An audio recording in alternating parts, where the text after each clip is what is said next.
Welcome back, everybody. I said I was going to get people on my podcast, and I do.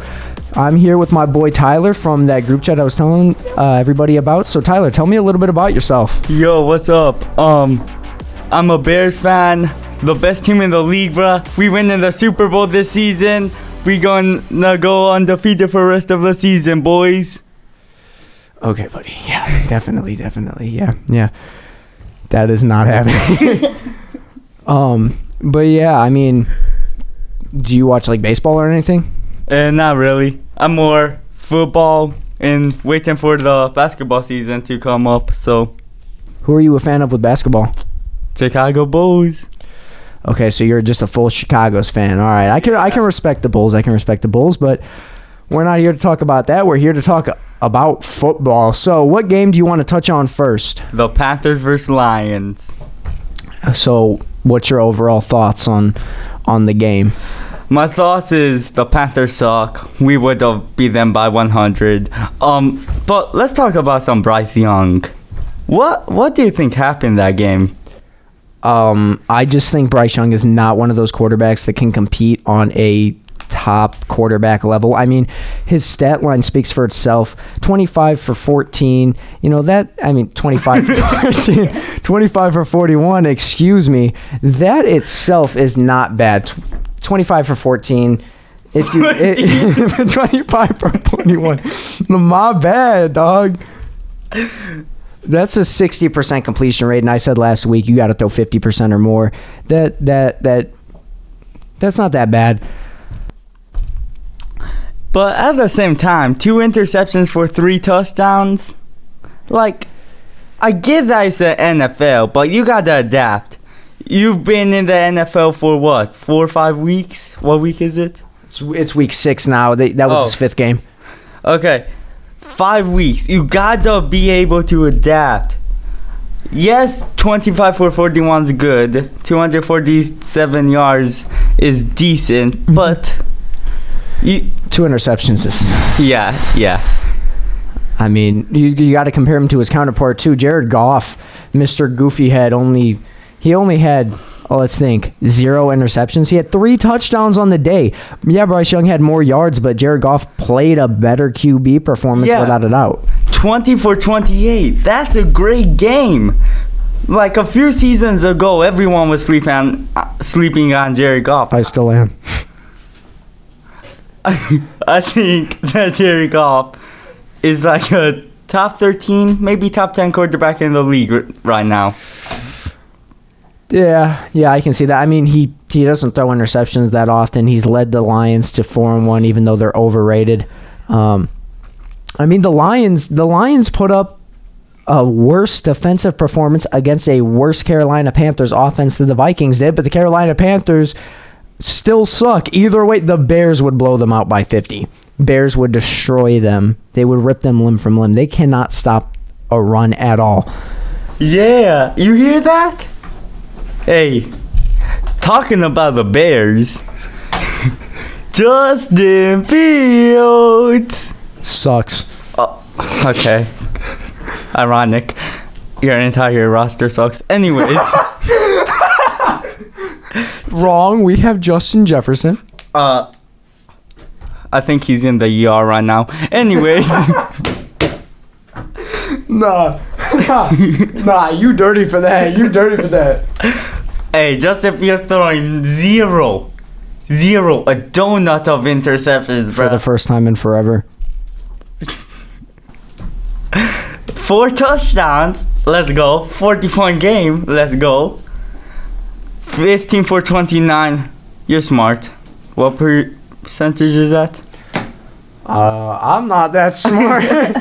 That's just right under, right over 50. That's a 51% completion. So, hey, over 50. I said over 50 is good. So, I mean, he's hitting where it's good.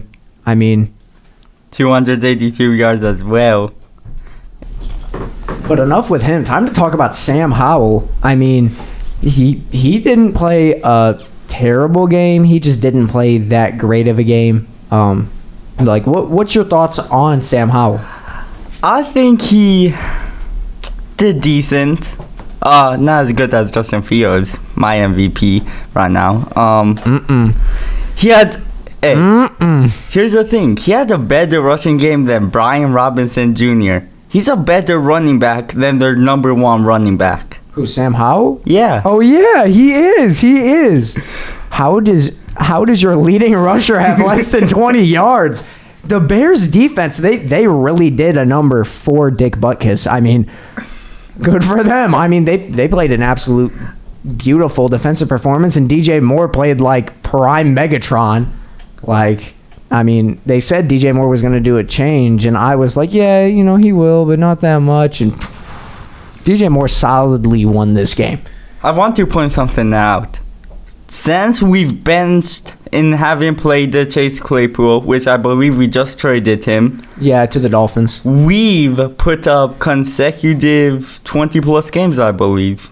Yeah, that's because Chase Claypool's a beast, everybody. He is 6'4". He runs a 4.4 40. Yeah. He weighs like 250 pounds. The only problem with him is he sucks at football. That's the only downside. I mean, beautiful like football like imagery in your head. A wide receiver that runs a 4.4 40. He's 6'4". Oh my gosh, he sucks at football. Oh, never mind.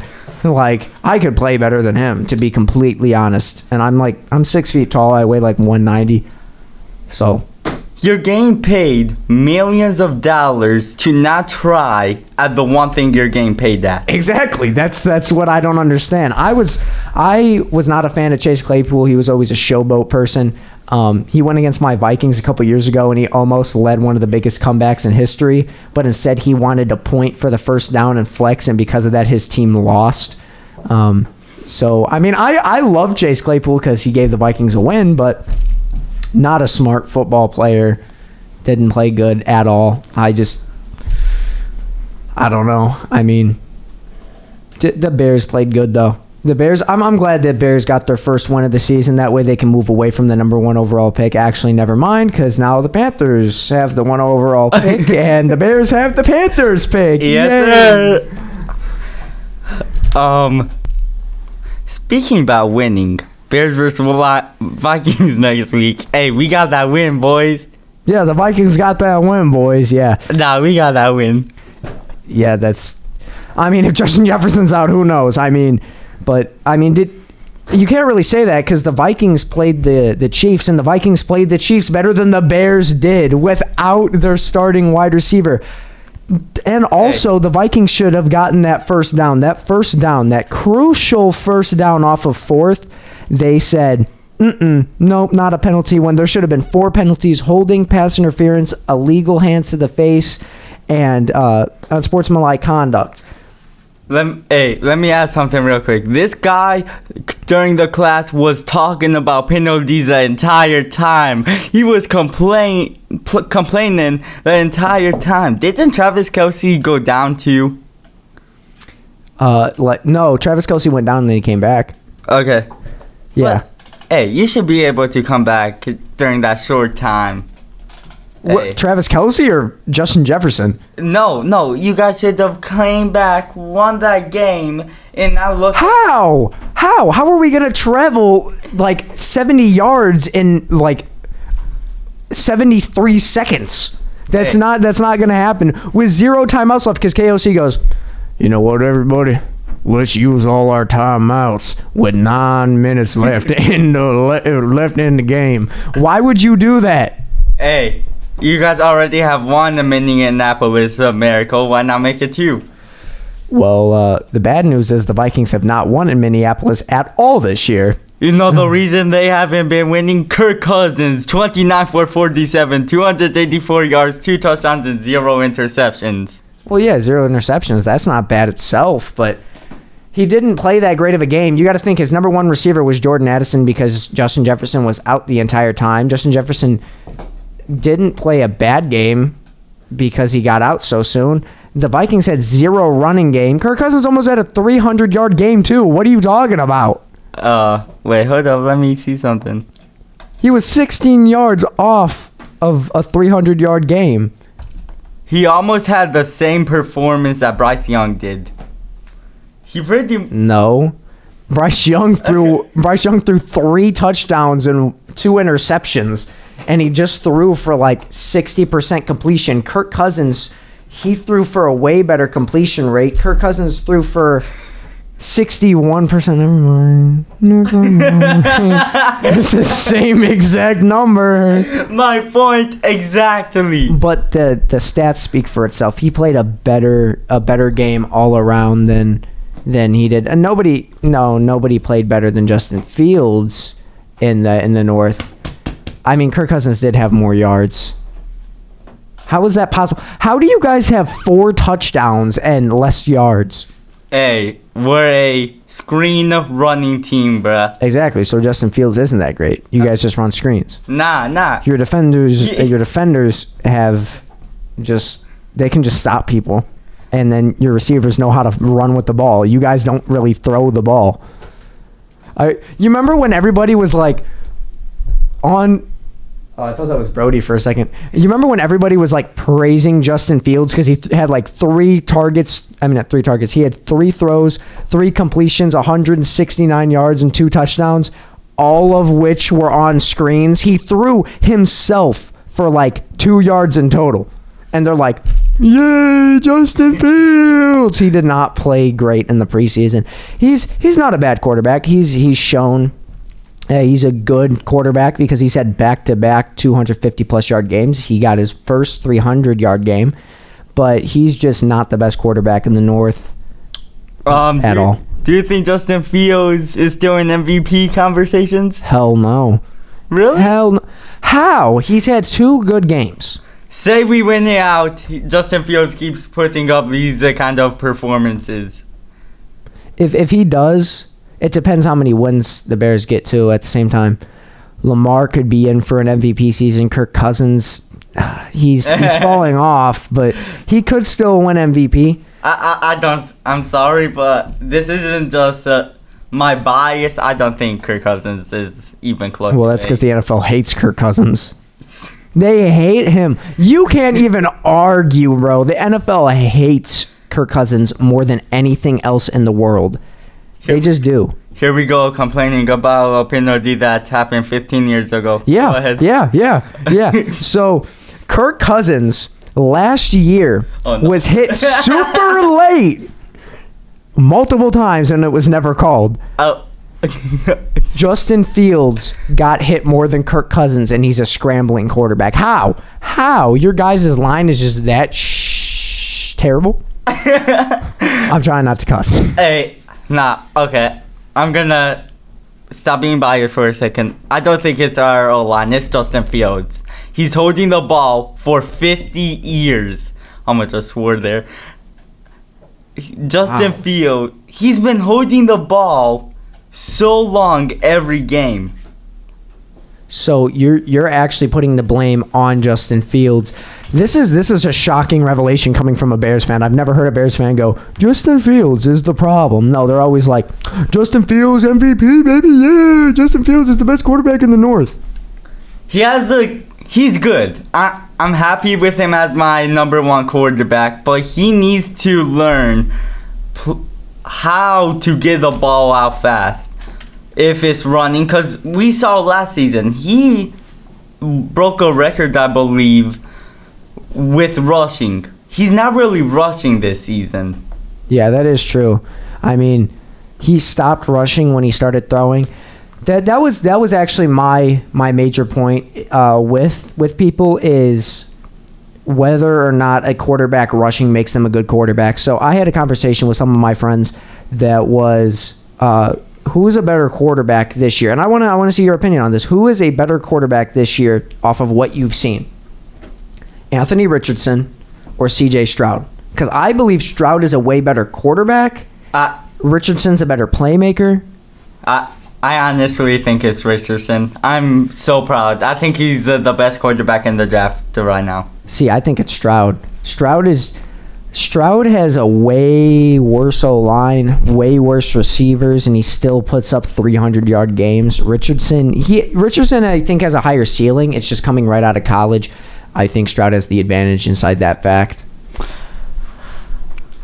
Speaking about comparing quarterbacks, let's see. Not comparing, but do you This man think? puts up Kirk Cousins. He's like, oh yeah, Justin Fields is better. Do you think Trey Lance will ever make a comeback?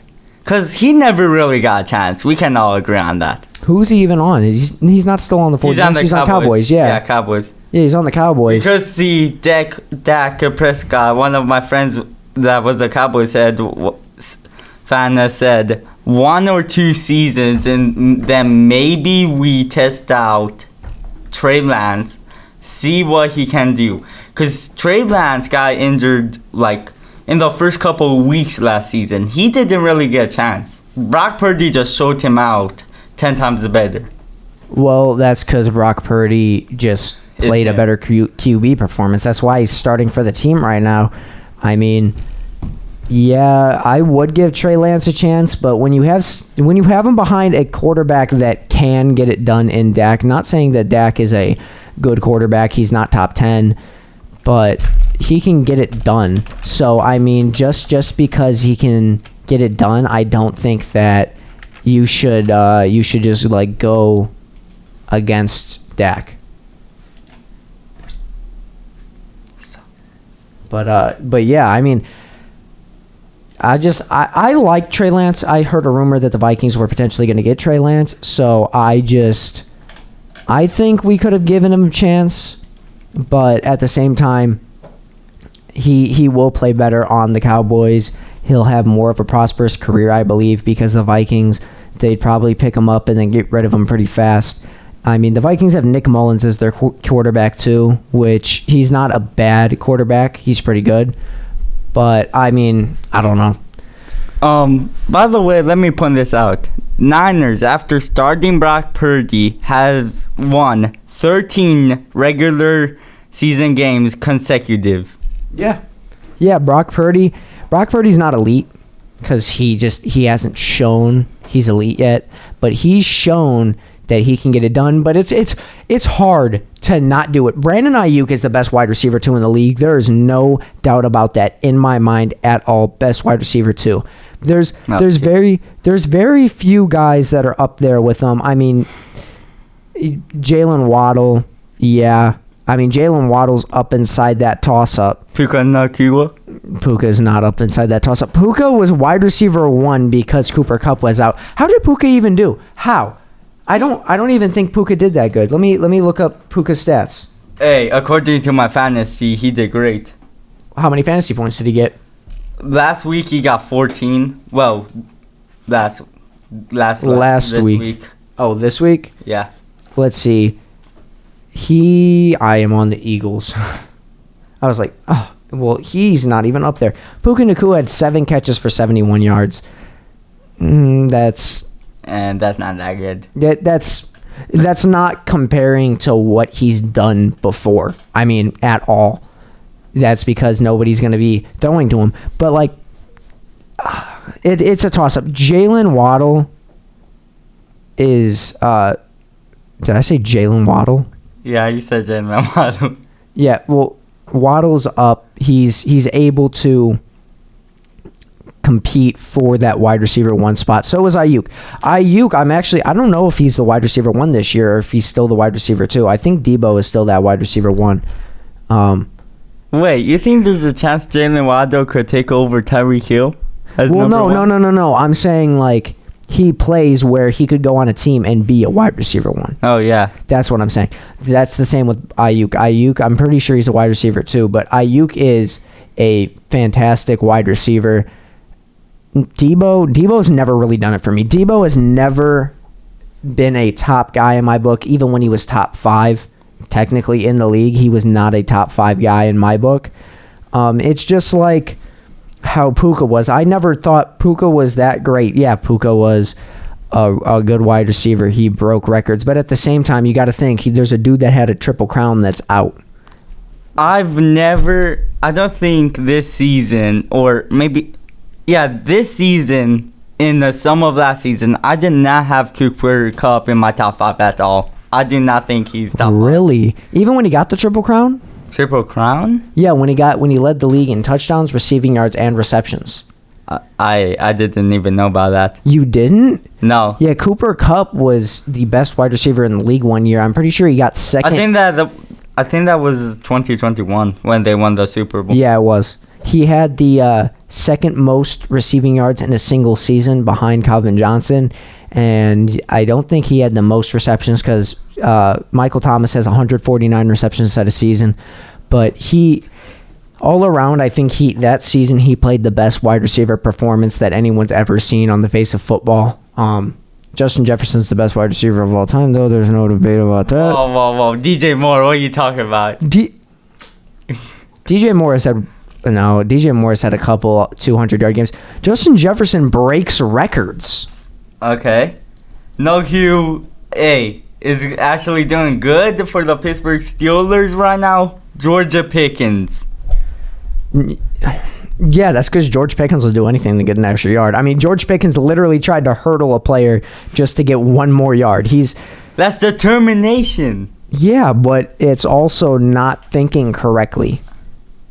Like you gotta think he might get injured one day. What annoys me is I forgot who it was, but this one person from ESPN or ABC, I forgot where I saw it at. He said George Pickens is a more talented wide receiver than Justin Jefferson. That's a lie. That's a lie. Like, can he be more flashy? Yeah, but he's not. Justin Jefferson is the best wide receiver inside the league right now. Yeah, I can't argue with that. Justin Jefferson's good, great. Hey, I think if he might be borderline Hall of Famer right now already. Yeah, without a doubt. I mean, you're a Bears fan. Everybody, he's a Bears fan. How does it feel that Justin Jefferson has played for 4 years and he already has more receiving yards than any one of the Bears wide receivers in history? How does that feel? I mean, that shows. Okay, hey, here. So we got this guy named Darnell Mooney. Can we take Justin Jefferson from you, please? No. I didn't even think Darnell Mooney was fit to be a wide receiver 1 with the Bears.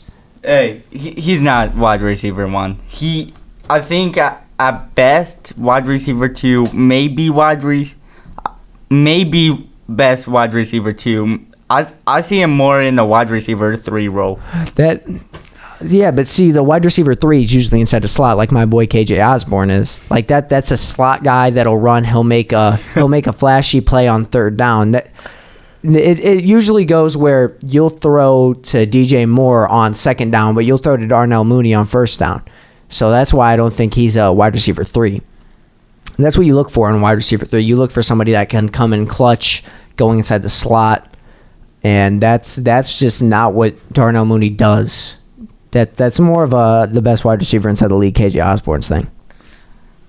I thought you were just mad at KJ Osborne. What happened? I was, because he had like 4 drops. You're in the group chat with me where I sent a picture. I said, hey, I'm eating KJ Osborne right now, and I sent a picture of me eating a Butterfingers. Wait. KJ Osborne, mine is he started the day with 1 catch for -1 yards. Okay, but minus the bro, I'm blanking. The drops? Yeah, minus the drops. He had a good game. 5 receptions, 49 yards, 9.8 average. No touchdowns, but you don't need a touchdown. Did he actually do that good? Yeah, he did. Really? I don't know why you're so mad. I thought he only had 16 yards on the game. Wow. Okay, well, he'll actually get more receptions now that Justin Jefferson's out. But yeah.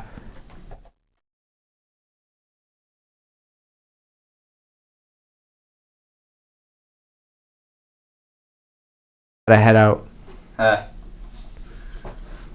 Hey, it's been a great time. Thank you for having me. I gotta head out. See ya. See ya.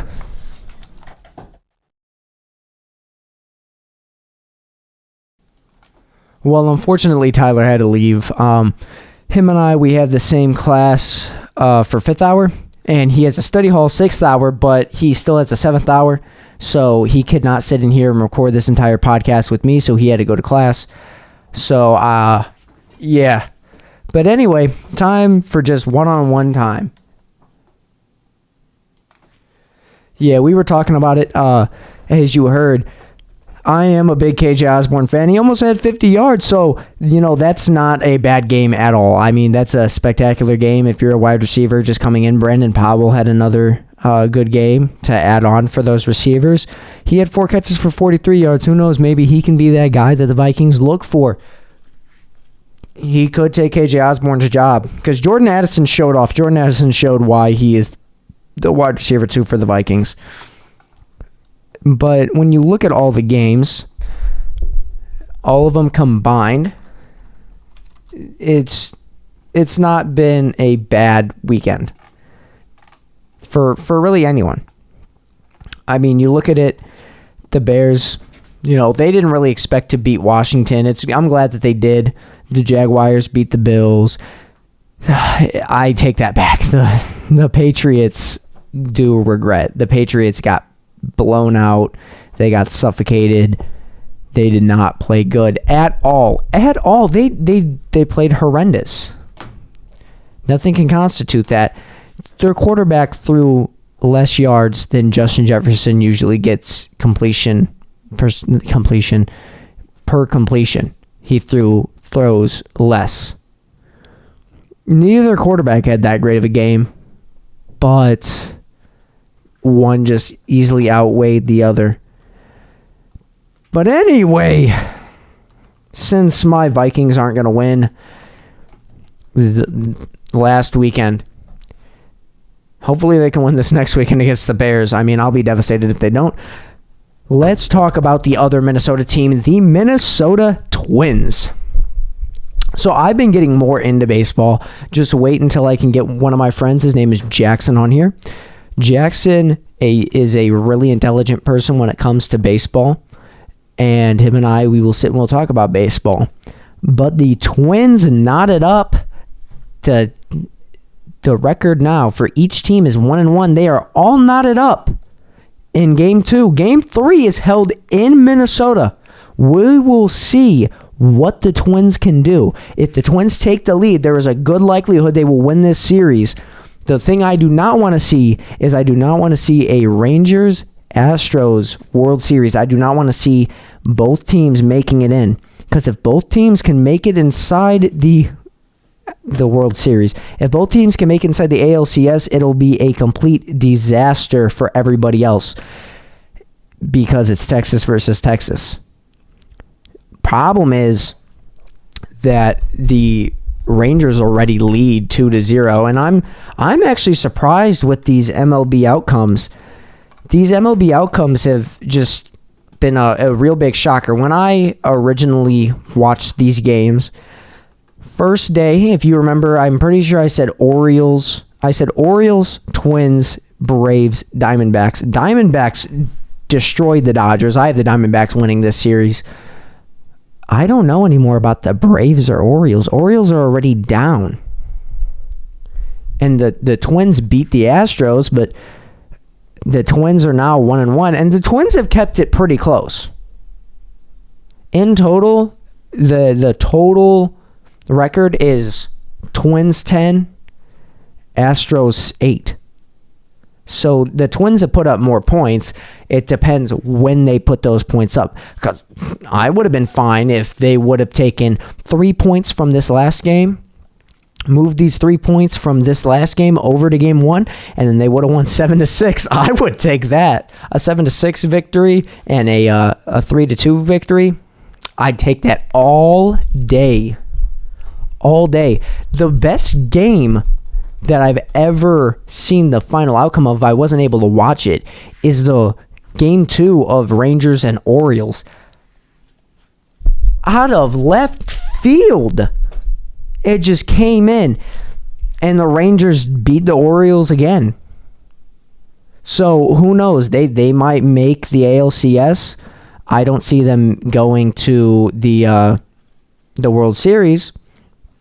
But I do see the Diamondbacks going far. I do see the Diamondbacks making the NLDS.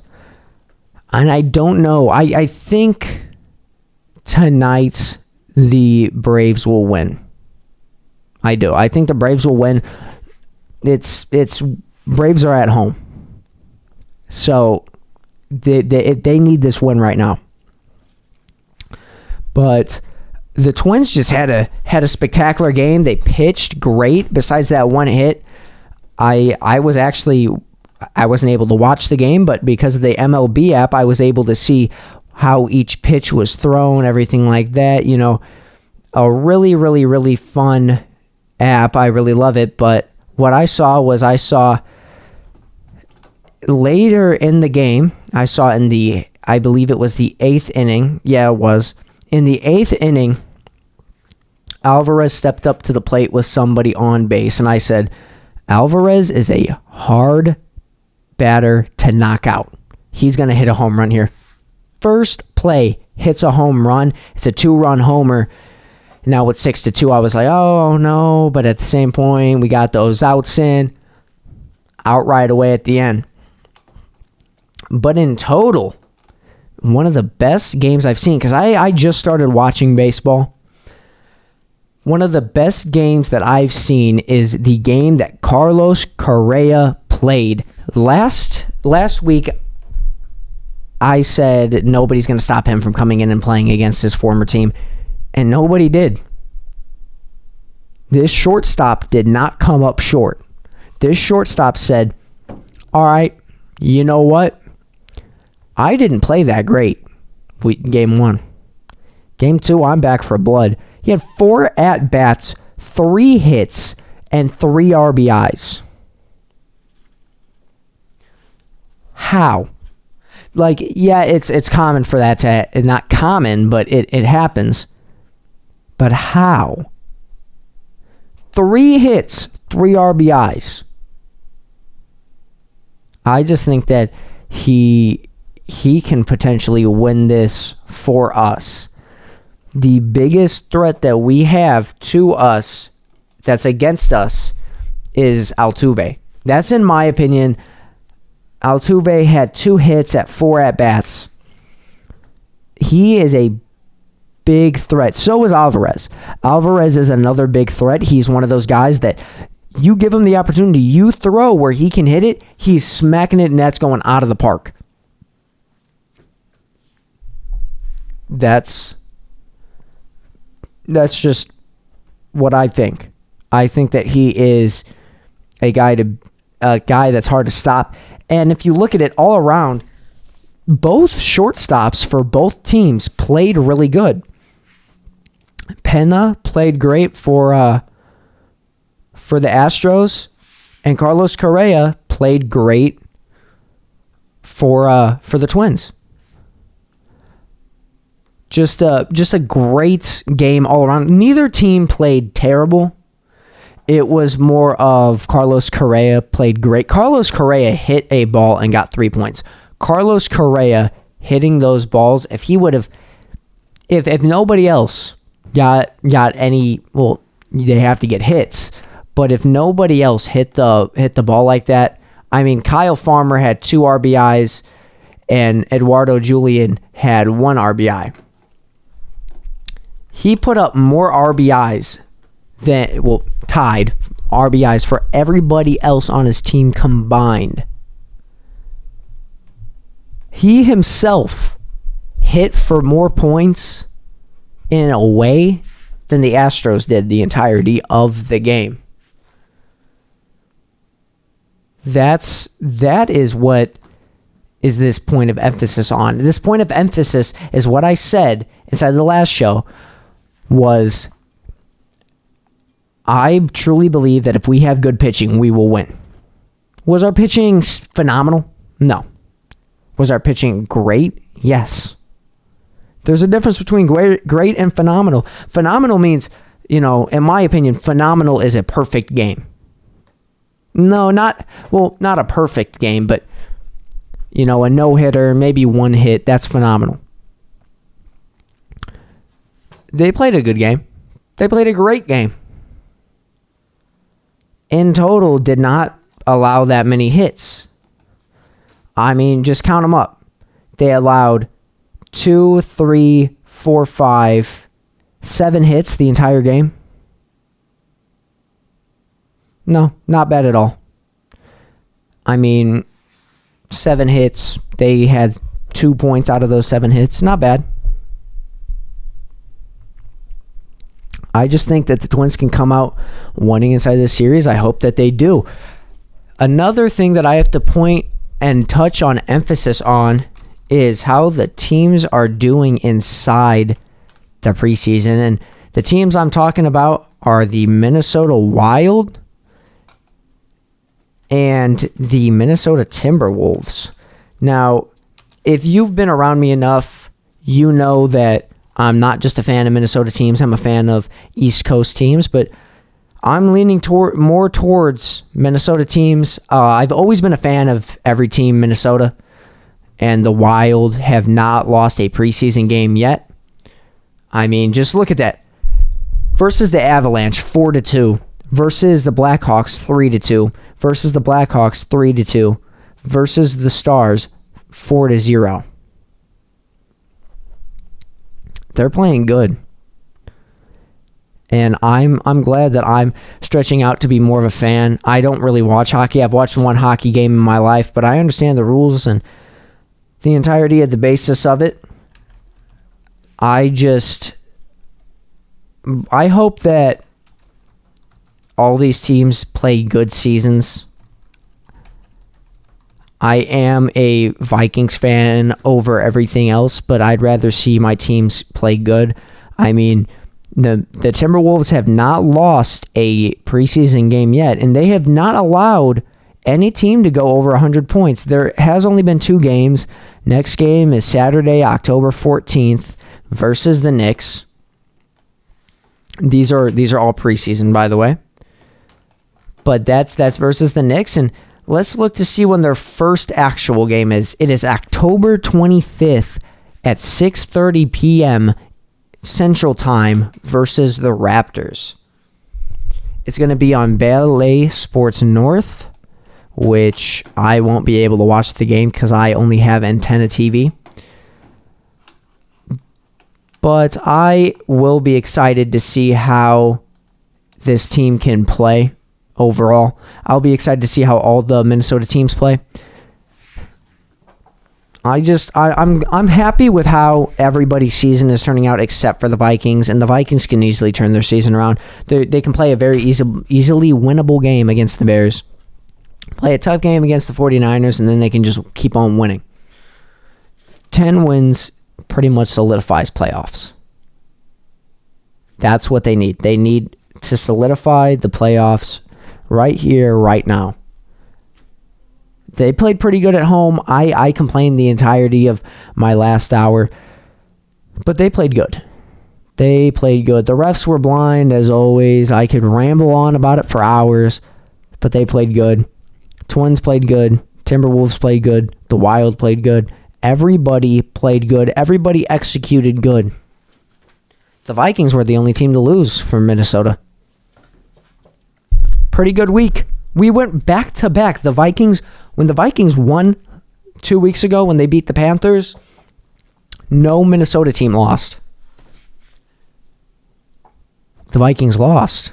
No other Minnesota team lost. I will take that 75% of the state win. I will take that. Am I going to be super happy it's not 100? No. To be honest, I could care less about hockey. But I do still want Minnesota to play good. You got to think, I live in the Chicago area. That's why my friend right here that was with me just a second ago, Tyler, is a Bears fan, is because we live in a Chicago area. But just in total, everybody played good. I'm not mad at all about any game. You know, I'm going to try to get more people on with me.